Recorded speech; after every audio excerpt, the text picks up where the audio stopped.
Le FESPACO tend une perche à l'histoire pour exalter le présent.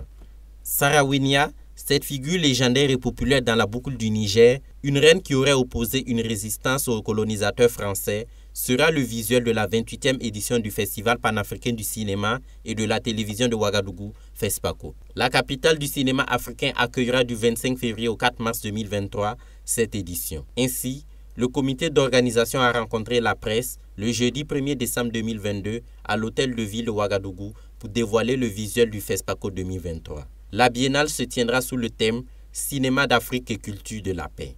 Une thématique jugée opportune par le représentant du ministre de la Communication, de la Culture, des Arts et du Tourisme. À l'occasion du FESPACO 2023, les professionnels du cinéma et de l'audiovisuel vont mener des réflexions autour du thème « Cinéma d'Afrique et culture de la paix ». Une thématique très évocatrice lorsque nous connaissons le pouvoir d'influence et d'édification du cinéma. Il influe nécessairement par ses messages et ses images sur nos valeurs et nos comportements. C'est pourquoi la culture de la paix, en tant que processus permanent, doit transparaître dans les créations cinématographiques. Alors, il y va de l'évolution et de la survie de l'industrie du cinéma et de l'audiovisuel. Ce visuel est réalisé par l'artiste illustrateur burkinabé Grégory Dabilgou. Il rend hommage à toutes ces reines d'Afrique et dans le contexte burkinabé, aux forces de défense et de sécurité et aux VDP qui se battent pour la sécurité et la paix au Faso. Sur cette affiche, j'ai représenté donc Sarawinia avec un regard vraiment de battante, des accessoires qui sont propres à cette reine vu qu'elle avait un arc, etc. Donc on voit des flèches avec ce bâton du roi. Et avec ce soleil qui renforce encore la chaleur, la force de cette affiche. Et aussi, à travers cela, j'ai pris le combat aujourd'hui de montrer une autre Afrique que celle qui est dépeinte par les médias. Cette Afrique misérabiliste, pauvre. Pour moi, c'est important pour moi de représenter vraiment une Afrique forte. Donc ça passe par ce type de personnage. Le délégué général du FESPACO s'engage à relever les défis pour la réussite de cette biennale en cette période de crise sécuritaire. C'est un ouf de soulagement. Vous imaginez qu'un FESPACO, après la clôture de la dernière édition, nous entamons déjà l'organisation de la nouvelle édition. Donc déjà, nous sommes déjà, comme je disais tout à l'heure, sur les starting blocks. On était déjà bien avancés, nous sommes bien avancés dans l'organisation du FESPACO. Et après la décision du gouvernement, nous sommes très contents de pouvoir tenir cette 28e édition.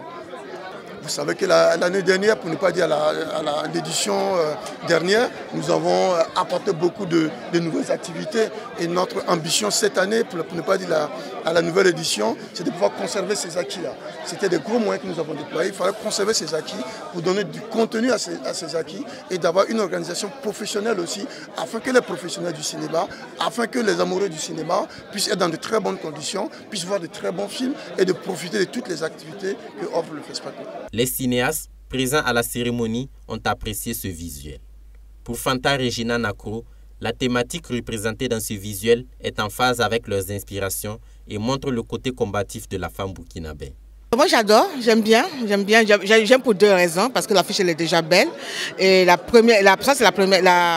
deuxième raison je dirais. Mais la première raison c'est qu'elle représente quand même Yenenga, la femme engagée, et la femme engagée burkinabé tout court, la femme battante burkinabé tout court. Et j'adore cette affiche, elle est vraiment parlante et elle répond à nos aspirations. Aujourd'hui je crois qu'on se bat pour la paix. Et je sais qu'aujourd'hui pour la paix, on ne peut pas parler de paix sans l'engagement des femmes. Et quand on connaît la force de la femme burkinabé, quand on connaît l'engagement de la femme burkinabé, quand on connaît surtout l'engagement des femmes cinéastes aussi burkinabé, on ne peut qu'être honoré de voir une femme mise à l'épreuve, comme ça, mise en avant dans une affiche qui représente le FESPACO et qui rentre dans la thématique même du FESPACO de 2023. Quant à Inoussa Kabouri, cela permet de mettre en évidence l'aspect pluriel du 7e art, c'est-à-dire l'intégration d'autres arts avec le cinéma. Pour cette année, le visuel proposé assez original dans le sens où de plus en plus les nouvelles autorités qui s'occupent du cinéma mettent en exergue l'aspect pluriel du cinéma. Le cinéma, on dit c'est le 7e art, mais c'est le regroupement de plusieurs arts. L'année passée, il s'est agi d'un peintre qu'on a fait appel pour faire le visuel.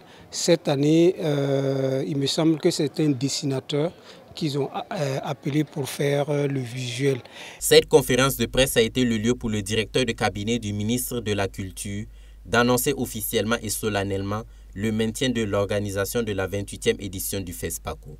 Il a invité les professionnels du cinéma et de l'audiovisuel à s'approprier ce thème et surtout à faire de leurs œuvres un facteur de cohésion et d'intégration pour l'édification d'une Afrique plus forte et plus solidaire.